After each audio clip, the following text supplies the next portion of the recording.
ছোট বোনের বিয়ে হয়েছে 4 বছর, কিন্তু এখনো কোনো সন্তান হয়নি। বিয়ের 4 বছর পর ওর হাজবেন্ড দ্বিতীয় বিয়ে করে।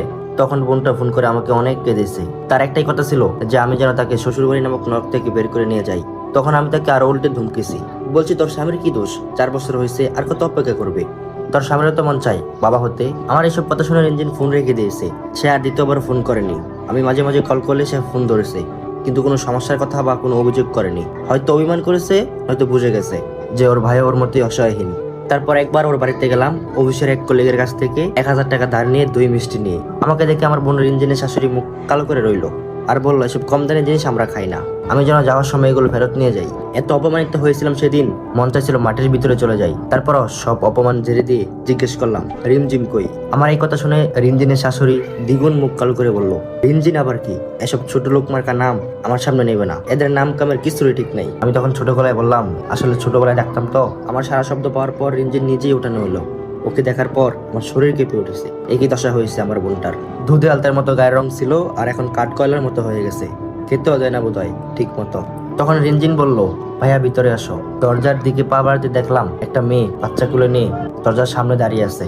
তার ভাবভঙ্গি দেখে বুঝতে পারলাম সে চাচ্ছে না আমি ভিতরে যাই। বুঝতে পারলাম এটাই রিমঝিনের স্বামীর দ্বিতীয় স্ত্রী। রিমঝিম দীর্ঘ শ্বাস ফেলে বলল, আমাকে দেখা হয়েছে তো, এবার চলে যাও। আমার খুব ইচ্ছে করছিল চলে যাওয়ার সময় রিমঝিনকে সাথে করে নিয়ে যাই, কিন্তু আমি নিরপরাধ। শুধু যেটা পারি সেটা হচ্ছে মনে মনে দোয়া করতে, আমার মতো ভাই যেন তার কপালে না জোটে, যে নিজের বোনকে আগুনে পড়তে দেখেও সাহায্য করতে পারে না। রিমঝিন আমাকে এগিয়ে দিতে এসেছে রাস্তা পর্যন্ত।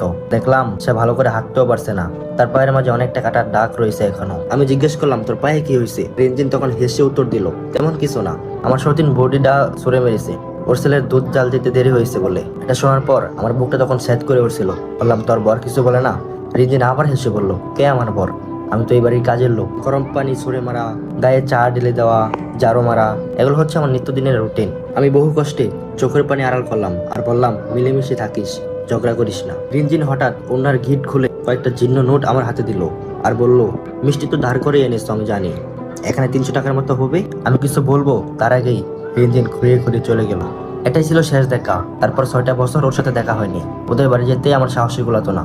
বোনকে এত খারাপ অবস্থা দেখে কোনো ভাই কিছু হইতে পারে? তখন আমার স্ত্রী রোজিকে বললাম, কয়েকদিনের জন্য আমার বোনকে নিয়ে আসি, বেচারা অনেক কষ্টে আছে, ঠিক মতো খেতেও পারে না ওখানে। রোজি আমার দিকে চোখ রাঙিয়ে বলল, ও কষ্টে আছে, খেতে পারে না, আর তুমি তো লাট সাহেব, তোমার তো টাকার অভাব নেই। মাসের শেষে কিভাবে সংসার চলবে এই হিসেব মিলাতে আমি ক্লান্ত। আর উনি আরেকজনকে ঘাড়ে আনতে চাইছে। আমি খুব নরম গলায় বললাম, শুধু 2 দিনের জন্য ওকে আনি, আমার ভাগ্যের খাবারটা না হয় রোজি ভাগ করে খাবো। তুমি যদি 2 পয়সা বেশি বেতনের চাকরি করতে তাহলে আমি মানা করতাম না। বোনকে তুমি 14 গোষ্ঠী এনে খাওয়াও, কিন্তু তুমি বেতন পাও মাত্র 10,000।